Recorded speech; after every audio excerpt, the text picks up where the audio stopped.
Bonjour à tous.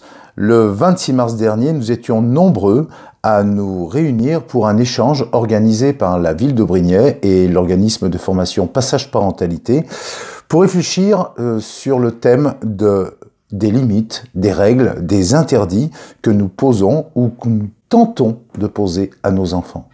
L'idée conductrice, c'était de comprendre comment fonctionne un enfant, tant sur le plan neurobiologique que psychologique, que psychique, de comprendre ses besoins fondamentaux et de prendre conscience de nos devoirs en matière d'accompagnement éducatif. Parce qu'au-delà de donner la vie, être parent, c'est mettre un enfant au monde. Elle est vraiment très très belle cette expression, mais qu'est-ce que l'on met derrière l'expression « mettre un enfant au monde » ? Eh bien, c'est l'enjeu fondamental qui se joue dans cette aventure, qui sera merveilleuse, et ça, tous les parents le vivent au quotidien, mais qui en même temps va véritablement nous engager dans notre parentalité en tant que parents, et notamment prendre conscience de nos devoirs vis-à-vis de cet enfant que l'on a mis au monde, justement.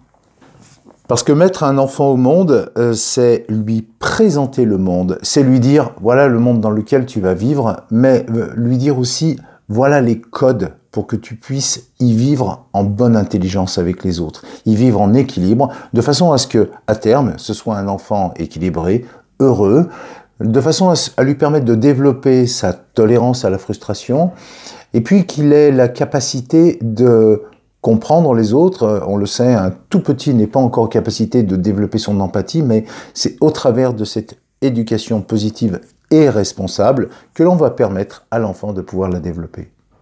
Si tout ne se joue pas avant 3 ans, même s'il n'est jamais trop tard pour apprendre, c'est durant cette période que le petit va apprendre à se positionner en tant qu'être humain, s'inscrire dans son humanité pour sortir de son animalité. C'est entre 0 et 5 ans que l'enfant va se confronter au monde et appréhender la plupart des modes relationnels qui lui offriront des ressources pour bien vivre avec les autres. Parce que ce sont eux les adultes de demain, c'est eux la société de demain. Et nous sommes les formateurs de cette future société et les garants de son équilibre. Et pour tout ça, nous devons accepter que notre devoir d'éducateur bienveillant, ça consiste aussi à, parfois, leur déplaire. Ne pas toujours dire oui, à poser des limites, parce qu'il en a besoin, même si dans un premier temps, ça ne lui plaît pas. Être parent, c'est l'accompagner sur le long terme.